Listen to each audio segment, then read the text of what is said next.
Salut à toutes, salut à tous. Je vous souhaite la bienvenue sur Légende des jeux télé et je suis ravi de vous retrouver pour une nouvelle vidéo. Mais comme vous le voyez, aujourd'hui, je ne suis pas seul. Pour quelle raison est-ce que je ne suis pas seul? Parce qu'il n'y a pas si longtemps, on a eu Léa qui a réalisé un magnifique parcours dans N'oubliez pas les paroles. 21 victoires, 129 000 € de gains, 31e plus grande maestro et plein d'autres classements. J'y reviens par la suite, après l'interview que je réalise maintenant avec Léa. Bonjour Léa. Bonjour. Ah Léa, comment est-ce que tu te sens déjà? Top, tout va bien, parfait. T'es en forme? Oui. Prête à réaliser l'interview avec moi? Prête. Ah, avec plaisir. Alors tu as intégré les Masters, hein, comme je disais, 31e plus grande maestro. Qu'est-ce que ça fait de se retrouver qualifié dans les Masters? N'oubliez pas les paroles. Ben c'est un truc de dingue. Je m'y étais pas préparée du tout, donc je suis hyper contente.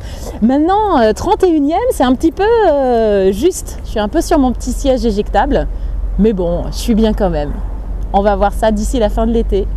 Eh ben, on va voir ça, effectivement, il peut y avoir beaucoup d'enchaînements de grands maestros ou de petits maestros, hein. On ne sait pas, l'année dernière par exemple, il y a eu Valérie qui avait mis un peu de temps à arriver, après un grand creux, donc ça peut être pareil ou ça peut être différent, on verra. Une belle expérience en tout cas, quoi qu'il arrive, 21 victoires, 129 000, 21 victoires, 22 émissions. Qu'est-ce que tu retiens de cette belle expérience? Ben, c'est magique, tout le long on se dit on avance, encore une émission, et puis j'ai gagné, oh là là je fais 20 000, ou alors je fais 0, ou alors je fais 1000, enfin c'est incroyable parce que les émissions s'enchaînent, parfois dans une même journée de tournage, et du coup c'est incroyable, il faut profiter de chaque moment, c'est trop bien. Pour profiter de chaque moment, comme tu dis, c'est ça qui est essentiel. Je voulais préciser, j'ai oublié de le dire, qu'une partie des questions a été posée par les abonnés sur Instagram. Voilà, donc tu réponds en partie aux questions des abonnés. Voilà. Okay. Voilà, donc celle-ci, elle vient justement des abonnés, c'est pour ça que je préférais bien te préciser. Alors, qu'est-ce qui t'a donné envie de faire N'oubliez pas les paroles et est-ce que tu regardais ce jeu depuis longtemps? Alors, je regardais le jeu à l'occasion quand je tombais dessus. J'étais pas une grande habituée de regarder tous les jours la quotidienne. Mais au fur et à mesure, si c'est quand même une émission assez pétillante, assez sympa. Puis ça fait plaisir de chanter en même temps que les personnes se disent « Ah, mais moi aussi j'en connais des paroles, je pourrais essayer ». Après, ça fait très longtemps que j'écoute de la chanson française. J'ai baigné là-dedans avec mes parents. Moi, j'écoutais toutes les radios où ça passait surtout de la chanson française. Donc c'est quand même ce que j'adore, la chanson française. Donc mes copains, depuis mon adolescence, me disaient « Ah Léa !» Enfin mon adolescence, je suis pas si jeune, hein. Et l'émission n'est pas si vieille non plus, donc enfin voilà quoi. On me tannait, on me disait « Allez Léa, faut y aller, oh ouais, les jeux télé, je sais pas, on verra ». Et puis un jour je me suis dit « Allez, on y va ». Et te voilà du coup avec ce beau parcours. Ouais. Est-ce que tu as déjà participé à N'oubliez pas les paroles ou à d'autres jeux télévisés auparavant? Est-ce que tu envisages d'en faire par la suite? Alors je dirais oui, et je ne sais pas. Donc la première, oui, j'avais déjà participé il y a 2 ans, en mars 2019, mais j'avais pas été maestro, j'avais seulement été challenger, j'avais pas réussi à décrocher le micro d'argent. Donc quand on sort de là, on se dit quand même, bon allez, faut que je prenne ma revanche, allez, boss, et puis reviens. Et puis c'est ce que j'ai fait, la suite vous la connaissez. J'avais déjà fait c'était il y a combien de temps? Il y a 8 ans à peu près, un autre jeu télévisé, les 12 coups de midi avec Jean-Luc Reichmann. Et j'avais été maître de midi. J'étais restée pendant, je crois, 4 émissions. Et j'avais gagné 2 500 € sans réussir le fameux coup de maître. Mais voilà, pareil, super expérience.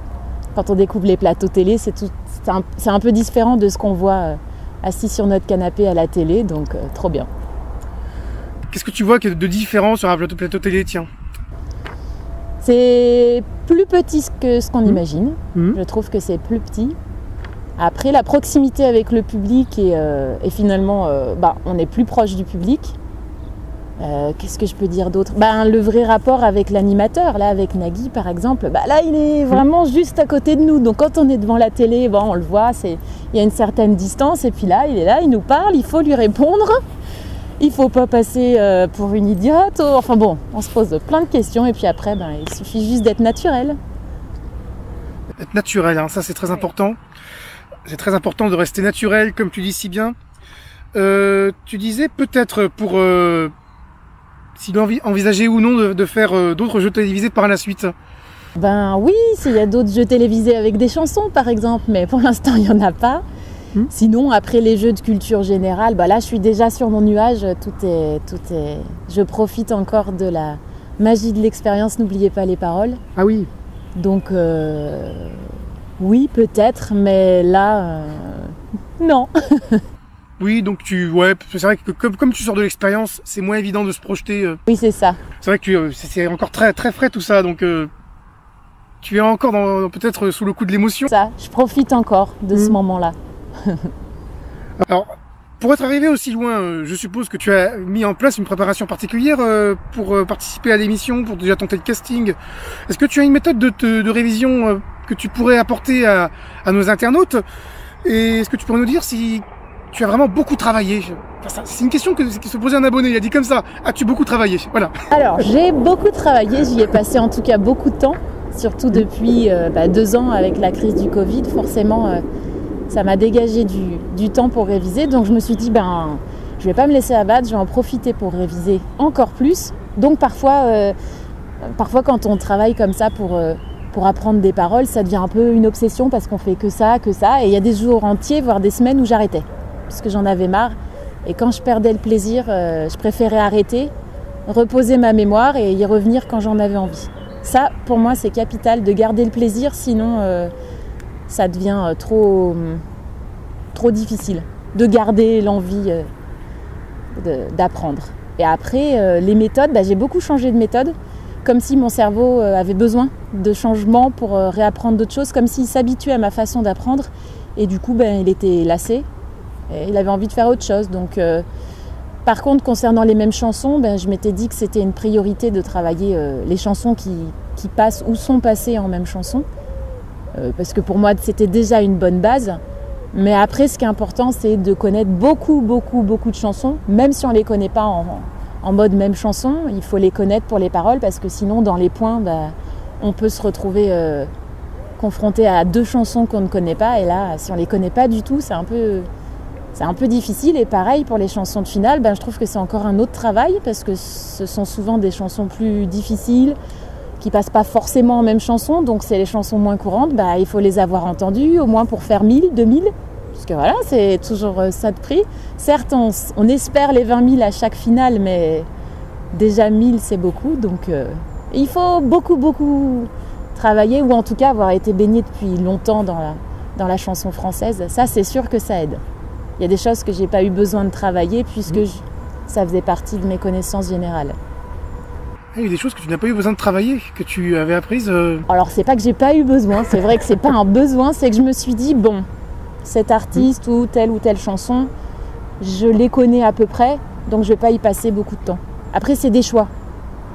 Comme on peut pas tout travailler, il y a quoi 2000, 2500 chansons, j'imagine, chansons françaises qui passent dans l'émission. Donc du coup, on peut pas travailler toutes les chansons, donc il faut faire des choix stratégiques. Et donc, quand c'était des artistes que je connaissais bien à l'oreille, ou qu'il me suffisait de lire les paroles pour me dire « Ah oui, c'était ça », je pouvais y passer moins de temps. Mais finalement, c'est ça qui est surprenant. Finalement, les chansons sur lesquelles j'ai pu chuter, c'est des chansons que je pensais connaître. Comme quoi, mon cerveau s'était habitué à ce que j'ai une certaine pratique des paroles. Et donc, celles que je n'avais pas pratiquées, notamment en même chanson, les chansons sur lesquelles je ne suis pas allée loin du tout, genre je me suis arrêtée vraiment au début, c'est des chansons que je connais depuis toujours. Genre Ella. Ça a été ma plus grosse déception, ou Quand on arrive en ville. C'est 2 chansons que j'adore, mais je me suis trompée dès le début. Certainement parce que je me suis dit, ça je connais bien, je connais depuis toujours. J'avais vérifié les paroles, ça concordait avec la mémoire que j'avais des paroles. Mais finalement, dans l'entraînement pour la même chanson, j'ai manqué d'entraînement pour ces chansons et je me suis trompée rapidement. Et d'autres, comme Divine Idylle, qui était une chanson qui m'a donné du fil à retordre, comme je l'ai dit à l'émission, finalement, comme je l'avais beaucoup travaillé, que ça m'a bien stressée quand j'ai vu apparaître Divine Idylle en même chanson, alors que j'étais dans le fauteuil et que la challenger avait fait un beau score. Et finalement, j'ai réussi. Comme quoi, il faut travailler. Et oui, comme tu dis, il faut travailler. Et ne pas hésiter à faire des petites pauses quand on sent qu'on se décourage. Exactement. que beaucoup ont essayé de transmettre auparavant, mais c'est bien que tu le dises aussi à ton tour, à ce niveau-là. Du coup, est-ce que tu saurais nous dire le nombre de chansons que tu as apprises à peu près? Question difficile. Ah ouais. C'est demandé aussi sur le plateau, donc j'aurais dit en mode même chanson, à peu près 400. Et puis à ça, ajouter 200 que j'ai travaillé sur des textes. Mais après, il y a toutes les chansons que j'ai pas choisi de travailler vraiment précisément, mais que je connais. J'ai relu les paroles sur les différents sites internet qu'il peut y avoir. Attention, il y a beaucoup de sites internet avec des erreurs, mais il y en a quelques-uns qui sont fiables. Et les groupes aussi Facebook. Tous ceux qui ont envie de participer à l'émission, n'hésitez pas à rejoindre parce qu'il y a vraiment des super groupes. Des groupes d'entraide, de soutien avec des paroles où on se pose des questions. Donc ça, c'est important. D'apprendre quelque chose et que ce soit correct parce que sinon, on s'en sort pas. Oui, puis en plus, il y a du soutien ensemble. Ça permet de créer un réseau de personnes passionnées aussi. Ça, vraiment, ça a été ma plus belle... c'est vrai que mes victoires, l'entrée dans les masters à la 31e place, l'argent, c'est extraordinaire. Mais cette aventure, elle dure depuis 2 ans et j'ai rencontré des gens extraordinaires, justement, principalement sur Facebook. Et franchement, je me suis fait des amis vraiment très, très importants aujourd'hui dans ma vie. J'ai fait des rencontres géniales. Je ne pourrais pas tous les citer tellement ils sont nombreux, mais je vous embrasse. Si vous me regardez. Je pense qu'ils vont te regarder. J'espère. On va espérer. En tout cas, l'interview est en ligne. Chacun peut la visionner comme il l'entend, un bout ou un autre, peu importe. Exactement.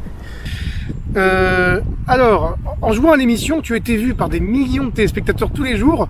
Donc forcément, tu as acquis une petite notoriété quand même. Comment est-ce que tu vis cette notoriété aujourd'hui? Franchement, c'est surprenant. C'est même étrange parce que... je suis comme vous, on est tous pareils. Et puis d'un coup, on représente quelque chose pour les gens, donc c'est surprenant. Ça fait plaisir, mais il faut garder la distance avec le fait que c'est juste le fait qu'on est passé à la télé et qu'on est passé plusieurs jours à la télé. Donc c'est touchant, c'est surprenant, mais c'est plutôt agréable. J'ai reçu beaucoup de messages de soutien, même pendant la diffusion, pendant le parcours, après, lorsque j'ai perdu.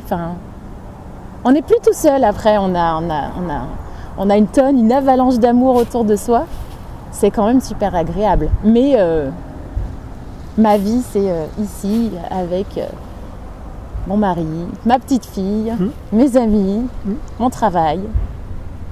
Voilà, et tout ça, c'est du plus. Merci. Écoute, avec plaisir, parce que je fais partie des personnes qui ont admiré ton parcours.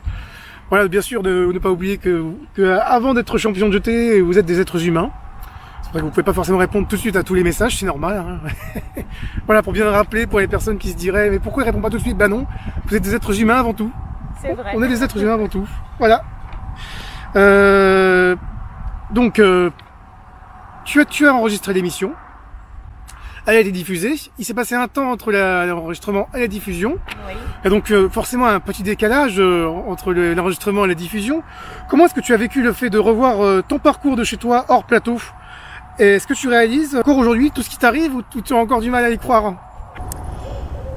J'ai encore du mal à y croire. Parce que c'est tellement extraordinaire que finalement on se prépare jamais à vivre une telle aventure. C'était assez fou.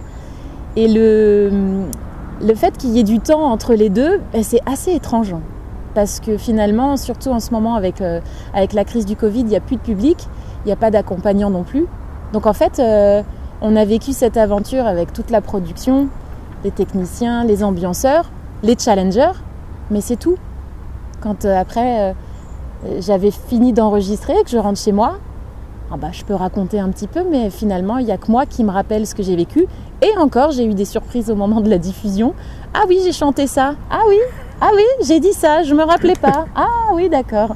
Donc il y a quand même des surprises parce que la vie normale reprend son cours. Et du coup, on attend, on se dit, j'ai hâte. Et c'est rigolo. Après, non, de se voir, il y a des choses qu'on oublie, ou des choses qu'on dit, ah oui, d'accord. Ah, ça c'est bien, ouais. Ah, ça c'est moins bien. Mais dans tous les cas, c'est super. Et puis on emmène tous nos proches. L'aventure après pendant la diffusion, c'est génial parce qu'on partage avec nos proches et nos proches qui appartiennent au présent ou au passé, parce qu'il y a des gens du collège qui m'ont recontacté en me disant « Oh Léa, je t'ai vu, c'est super !» Via les réseaux sociaux, après, c'est vrai que c'est facile d'être retrouvé, mais c'est beaucoup de bonheur. J'ai senti que mes proches ont vibré avec moi. Il y en a qui connaissaient le résultat, d'autres qui ne le connaissaient pas, et j'ai adoré partager ça avec tout le monde. D'ailleurs, je me suis même amusée à me promener dans la France pour partager les diffusions avec mes amis ou mes proches.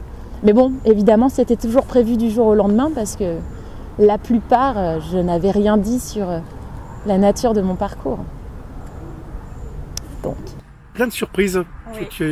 Tu as apporté plein de surprises à tes proches. C'est ça. Du coup, tu as donc bougé dans la France comme ça. C'est drôle. Ouais, c'est bien. Mais j'avais envie de partager l'expérience qui était unique. Je savais que j'allais vivre ça qu'une seule fois dans ma vie. Oui. Et donc j'avais envie de le partager avec ceux que j'aime. C'est beau comme idée que tu as eue. Mais n'empêche, ça devait vraiment être du jour au lendemain, vu que la diffusion a été retardée, en fait. Oui, avec Roland Garros. Avec Roland Garros, bah oui. Donc c'était vraiment au jour le jour, quoi. Oui. Je prenais ma voiture et puis je partais. Après, il y a aussi le fait qu'on a été tous confinés et coincés chez nous. Les relations sociales ont été un peu différentes pour tout le monde pendant 2 ans. Oui. Et là, du coup, qu'on a été un peu libérés, délivrés, je me suis dit, allez, on y va, on vit le truc à fond. Et c'était top. C'est beau tout ça. Et ce qui est beau aussi, c'est ta qualification dans les Masters. Du coup, a priori, ça serait vers la rentrée ou à Toussaint, on verra. On ne sait pas encore trop. Moi-même, je ne sais pas. Oui, on verra bien ce qui va se profiler. En tous les cas, il y a l'été qui arrive. Est-ce que tu as prévu de le consacrer pour préparer ces Masters ?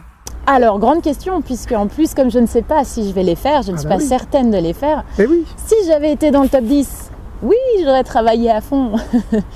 Non, oui, bien sûr, je vais essayer de... Si la chance m'est donnée, je ne veux pas la rater. Et en tout cas, je veux encore profiter. Donc oui, je révise un peu. C'est pas non plus des grosses révisions, mais ça revient.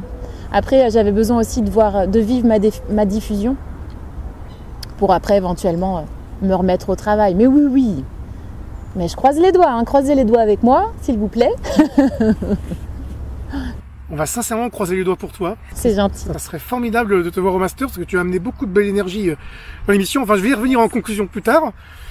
Du coup, tu verras quand tu verras la vidéo.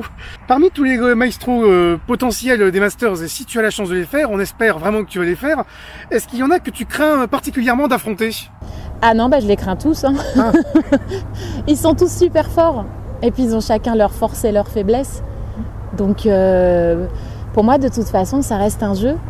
Et il y a la part de chance, bien sûr, il y a la part de travail. Mais là, les 32 auront travaillé. Donc c'est la chance, c'est la gestion du stress. Et après, non, j'ai pas peur. Maintenant, on verra ce qui se passe. On verra. Mais j'espère vraiment, ça serait la cerise sur le gâteau qui est déjà magnifique. Mais là, vivre un master, ça serait génial. Tellement. Ça serait tellement une expérience supplémentaire pour toi. Parce que à peu de choses près, tu as failli ne pas avoir ne serait-ce la chance de les faire. Enfin, il y aurait comme une interview parce que tu avais intégré des cassements chez moi. En tous les cas, il y aurait eu ça, mais c'est toujours plus sympa de te voir à la télé et jouer ces Masters. Donc, ça serait génial. On va croiser les doigts. On va croiser les doigts pour que ça puisse se faire pour toi. On a abordé beaucoup de sujets. C'était très intéressant, Léa. Merci beaucoup d'avoir pris le temps de répondre à toutes ces questions. Est-ce que tu as un petit mot à rajouter avant qu'on ne conclue l'interview ? Qu'est-ce que je pourrais dire ? Merci. Merci pour cette interview. C'était chouette et c'était une belle expérience. En plus, on a pu la faire en live, en direct. Ouais. Donc ça, c'est cool. C'est une chance. Ouais. J'ai envie de dire, allez-y. Tentez le casting. Le casting peut paraître difficile, mais il faut s'accrocher parce que c'est une expérience magnifique à la clé. Et travaillez. Rejoignez les groupes sur Facebook qui existent. Faites-vous aider par vos proches. Oui, moi je ne l'ai pas dit, mais ils étaient 7 à me faire travailler non-stop le mois qui a précédé. Donc n'hésitez pas à vous faire aider. Le conjoint, alors il faut gérer, parce que les conjoints, c'est pas toujours facile. Des fois, ils en auront la casquette. Donc il faut avoir les meilleurs amis comme moi. J'ai des amis formidables que je remercie encore une fois de m'avoir aidé. Et puis non, garder le plaisir et puis entrer dans les masters. On peut souhaiter à tout le monde, de toute façon. En tout cas, l'expérience, allez-y, allez sur le plateau. Je vous souhaite de trouver et de prendre le micro d'argent, de rester le plus longtemps possible et de kiffer, kiffer, kiffer. Voilà, j'ai l'air jeune quand je dis kiffer, mais c'est encore un mot qui est ringard, je pense. J'ai dans la tête, de toute façon. Merci beaucoup Léa d'avoir pris le temps de répondre à toutes ces questions. Et du coup, on espère à très bientôt dans les Masters. Salut! Salut! Je vais vous dire une chose, mesdames, messieurs. Léa est une très belle personne. Un immense merci, franchement, Léa, d'avoir accepté cette belle rencontre en réel pour cette interview exclusive sur Légendes des jeux télé. Merci beaucoup d'avoir autant joué le jeu, d'avoir vraiment pris le temps de répondre à toutes ces questions que se posaient les abonnés sur Instagram, mais également que moi-même je me posais, parce qu'il y a eu un mix entre les questions des abonnés et mes questions personnelles. Et ça t'a permis, Léa, de délivrer ce beau témoignage sur Légendes des jeux télé. C'était magique, vraiment magique d'entendre tes réponses en réel, juste devant moi, comme ça, comme là où je vous parle. C'était extraordinaire. Tu es une très belle personne, Léa. En plus de ce beau parcours que tu as réalisé, Léa, 31e plus grand maestro, c'est extraordinaire. Mais ce n'est pas tout, tu as intégré plusieurs classements qui associent les meilleurs vainqueurs des jeux télévisés par catégorie. Tu termines ainsi 40e plus longue durée victorieuse jamais réalisée par une femme dans un jeu télé. Tu te retrouves à la 39e position parmi les plus gros gains jamais remportés sur France 2. Et concernant les plus gros gains jamais remportés sur France Télévisions, tu te retrouves à la 42e position. Tous ces classements, tu les as atteints. Tu vas les conserver pendant au moins plusieurs mois pour la plus grande joie de la plupart d'entre nous. Je te fais, Léa, au nom des téléspectateurs, mes plus sincères félicitations. C'était vraiment un très beau parcours. Tu es une très belle personne. J'insiste là-dessus parce qu'il y a eu vraiment beaucoup de vérité en toi durant tout ce parcours. On a senti au début qu'il a fallu le temps que tu t'installes, que tu prennes de plus en plus la confiance, et c'était beau de voir ton évolution au fil des émissions, de voir ta progression au niveau de ta confiance en toi qui t'a permis d'ouvrir de plus en plus, d'être de plus en plus performante et de nous permettre de voir ce beau feu d'artifice sur la fin où tu as fait ce don de 10 000 €.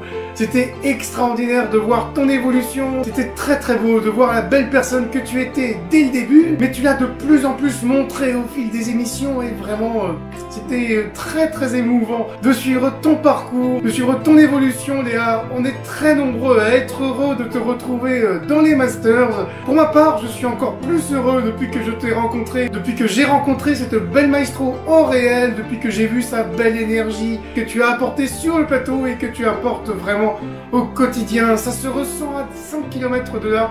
Et comme j'étais tout près, je l'ai ressenti encore plus fort. J'ai ressenti 100 fois plus que ce qu'on peut ressentir à la télévision. Évidemment, il est possible qu'il y ait deux personnes qui te dépassent et que du coup tu ne te retrouves pas dans les Masters. Mais quand même, ça serait assez gros. Je pense sincèrement que tu as toutes tes chances de te retrouver dans les Masters au mois de septembre. On espère en tout cas. Merci beaucoup pour tout, Léa. En espérant que deux personnes ne passeront pas devant toi cet été. On te dit à très bientôt donc pour ces Masters. Et quoi qu'il arrive sur les différents classements de Légendes des jeux télé, où le souvenir de ton passage est bien conservé pour l'instant. À la maison, pour suivre la suite des aventures des plus grands vainqueurs des jeux télévisés, n'hésitez pas, pour commencer, pour ne pas rater les prochaines vidéos, les prochaines interviews, à vous abonner à cette chaîne YouTube, à activer la cloche pour bien recevoir une petite notification à chaque fois qu'une nouvelle vidéo, qu'une nouvelle interview vient à être publiée. J'espère que cette vidéo vous a plu. Si c'est le cas, surtout, n'hésitez pas à mettre un petit pouce vers le haut pour aider au référencement. Pour suivre la suite des aventures des plus grands vainqueurs des jeux télévisés, ça se passe sur cette chaîne YouTube donc, mais avant tout sur le blog légendesdesjeuxtélé.com. Vous y retrouvez tout plein de classements qui associent les meilleurs vainqueurs des jeux télévisés par catégorie, les plus gros gains et durées victorieuses, tous jeux télé confondus, pour les 18-30 ans, pour les hommes, pour les femmes. Tiens, vous retrouvez les classements qu'a rattrapé Léa par exemple. sur France Télévisions, sur France 2. Ah, là on retrouve également les classements de Léa. Et vous retrouvez également des classements qui associent les plus grands vainqueurs sur France 3. Voilà, tout plein de classements totalement inédits. Ça se passe uniquement sur ce blog légendesjeuxtélé.com avec des articles que je mets en ligne quasiment tous les jours sur l'évolution de nos grandes figures et que je repartage sur les différents réseaux sociaux de Légendes des Jeux Télé. La chaîne Instagram, je repartage tous les jours la photo principale des articles en post. En story, je repartage un extrait des articles que j'accompagne de petits sondages. Et oui, tous les jours, vous pouvez voter en story sur Instagram et très régulièrement, je vous propose, comme le cas d'aujourd'hui, de poser directement vos questions au maestro. N'oubliez pas les paroles et plus généralement aux champions de jeux télévisés. Pour ne pas rater tous ces posts, toutes ces stories, n'hésitez pas à vous abonner sur Instagram. Ces articles, je les repartage également sur le groupe Facebook. N'hésitez pas également donc à rejoindre ce groupe Facebook où vous pouvez bien sûr commenter et poster ce que vous voulez au quotidien en lien avec les plus grands vainqueurs des jeux télévisés. Enfin, si vous souhaitez m'aider à améliorer mon matériel, à moderniser ma plateforme, à me permettre de rencontrer des champions hors de l'Île-de-France en réel, comme aujourd'hui, ce que j'ai fait avec Léa de N'oubliez pas les paroles, n'hésitez pas, si vous le pouvez, si vous le souhaitez évidemment, à faire une petite contribution de ne serait-ce qu'1 € sur Tipeee. Vous avez le lien en description sous la vidéo, tout comme les liens qui vous conduisent aux différents réseaux sociaux et au blog. Merci à toutes et merci à tous de nous avoir suivis. Surtout, portez-vous bien, je vous dis à très bientôt. Ciao!